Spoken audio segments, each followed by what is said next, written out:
how to use a scientific calculator. I'm going to show you how to use a Casio calculator.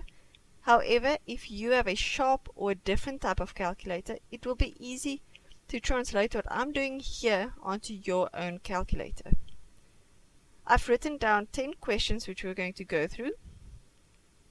The first one has to do with brackets. We need to use the calculator and input brackets to get the correct answer. If you leave the brackets out, your answer will be wrong. So first of all, we need to turn our calculator on. The first question is open bracket 5 times 3 close bracket plus 6 close bracket divided by 3. And we are going to type it in exactly as it is on the page. So open bracket 5 times 3 close bracket plus 6 close bracket divided by 3 equals 7. If you left the brackets out, your answer will be different and it will be incorrect, which is 17. Okay, let's look at question number 2, a fraction. How do we input a fraction into the calculator? Now with a Casio, you will see it's a colored block over an empty block. I think with the Sharp it looks like a little L, but I'm not sure. So we press that button first, then we fill in the numerator, which is 123 minus 3. And to go to the denominator, I'm going to press the down arrow, and I can type in 12 and equal.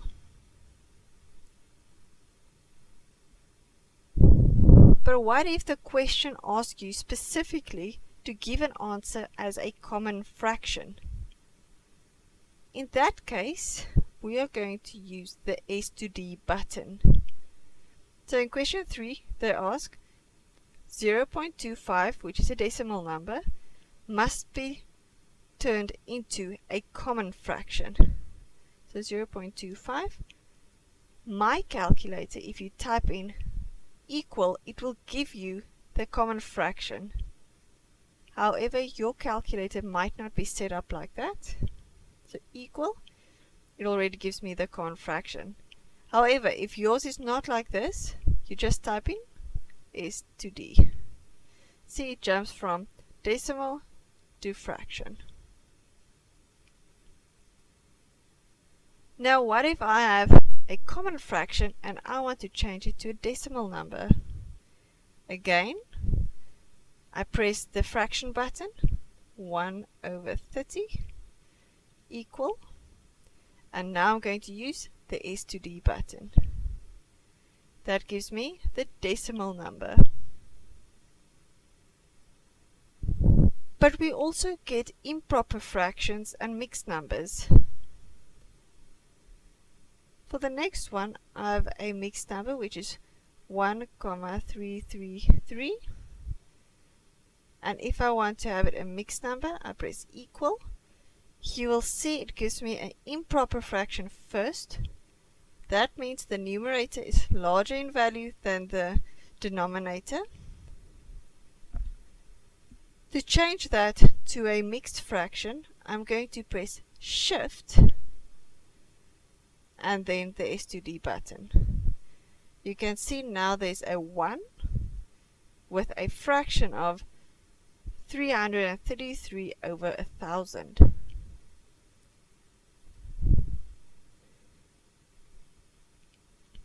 Okay, let's look at number 6. They give me a improper fraction, 40 or 70 over 45. So I press equal. Then I press Shift and S to D button. Now they give me 1 and 5/9. Let's move on to exponents. Question 7 is 3 squared And there's two methods of getting 3 squared on the calculator. The first one, you press 3, and then you will see a button that says x squared. And we're going to click on that button. And we press enter. That gives me the first method. The second method is we type in 3 and then press on the x to the power of a block. You'll see a little square there, a little block. And now you can type in any number, but because my question wants 3 to the power of 2, I'm going to type in 2 equals and get 9. So those are my two methods. Now let's look at cubes. Question 8 is 9 cubed. So again, I can use the first method, so 9, then shift, there's a x to the power of 3 or x cubed, I click there, and equal to get my answer. The other method is 9, x to the power of anything, and I type in 3 equal. Those are the two methods of getting exponents on your calculator. You may use any one of those two. Now let's look at square roots and cube roots. Question 9 is the square root of 100. So we are going to first type in the square root, which is there, and I type in 100 equals 10.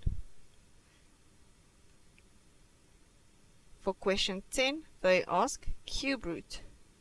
So now I'm going to press shift and then click on the square root, because on top of the square root it says cube root. Then I type in 8 equal. So that is how we use a calculator. These are the basic functions of a scientific calculator. There's a lot more that this calculator can do, but for this term you only need to know how to do those 10 questions.